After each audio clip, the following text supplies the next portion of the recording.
Hello students, welcome back. TS EAPCET 2024కి సంబంధించిన seat allotment అయితే రిలీజ్ అవ్వబోతుంది కదా. సో అది ఈరోజు 19th జూలై కదా. సో ఈరోజు ఎన్నింటికి రిలీజ్ అవుతుంది, ఏ టైంకి రిలీజ్ అవ్వబోతుంది అనేది అయితే అఫీషియల్గా ఏం కన్ఫర్మ్ రాలేదు, కానీ ఈరోజు అయితే రిలీజ్ అవ్వబోతుంది.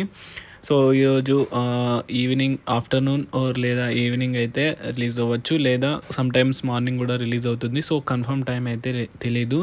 కన్ఫర్మ్ టైం తెలియగానే ఛానల్లో పోస్ట్ చేయడం జరుగుతుంది. ఛానల్ని తప్పకుండా సబ్స్క్రైబ్ చేసుకోండి, వీడియోని లైక్ చేసి మీ ఫ్రెండ్స్కి షేర్ చేయండి. అలాట్మెంట్ ఎలా డౌన్లోడ్ చేసుకోవాలంటే వెబ్సైట్లో ఇక్కడ మనకైతే డీటెయిల్స్ అయితే లింక్ అయితే వస్తుంది, అలాట్మెంట్ ప్రొఫెషనల్ అలాట్మెంట్ ఆర్డర్ అని. సో దానిపైన క్లిక్ చేసి మీ డీటెయిల్స్ ఫిల్ చేస్తే మీకు డైరెక్ట్గా అలాట్మెంట్ ఆర్డర్ అనేది డౌన్లోడ్ అయిపోతుంది. సో అక్కడే మీరు రిపోర్ట్ చేయొచ్చు. సో రిలీజ్ అయిన తర్వాత నేను మళ్ళీ అప్డేట్ చేస్తాను. ఛానల్ని తప్పకుండా సబ్స్క్రైబ్ చేసుకోండి. ఎప్పటికప్పుడు ఈ ఛానల్లో అప్డేట్స్ ఉంటాయి. టెలిగ్రామ్ ఛానల్లో జాయిన్ అవ్వండి. Thank you.